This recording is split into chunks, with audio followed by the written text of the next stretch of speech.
Soc la Gemma Lienas i us porto un altre llibre juvenil d'aquests que són crossover, que es poden llegir a qualsevol edat a partir de l'adolescència. Aquest llibre es titula Wonder, ha estat escrit per R.J. Palacio i publicat per La Campana. En castellà l'ha publicat Nube de Tinta i es diu La lección de Augusto. Aquest llibre, juntament amb un altre que ja us vaig recomanar per Nadal, que es titulava No está escrita en les estrelles, ha estat seleccionat com dos dels millors llibres del 2012 per un blog important en literatura juvenil que és el Tiramilla.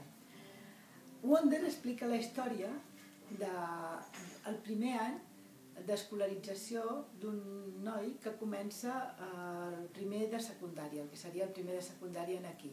De fet, és estrany que un noi no hagi estat escolaritzat fins als 12 anys, però això és perquè l'August té un defecte, té un problema congènit que li deforma moltíssim la cara, malgrat que ha passat per moltes operacions, ha passat 14 vegades per quiròfan, però amb tot continua tenint un aspecte, com diu ell, de monstre. La història està explicada des de diferents punts de vista, des del punt de vista de l'August, des del punt de vista de la germana, el nòvio de la germana, etc. Això fa que el mateix incident es pugui veure des de diferents perspectives i dona una profunditat psicològica als personatges i a les situacions que és molt interessant. De fet, és una de les coses que més m'han enganxat d'aquest llibre. També m'ha agradat molt d'aquest llibre que els pares, el pare i la mare i la germana de l'August són un model de família on el que hi predomina és l'amor.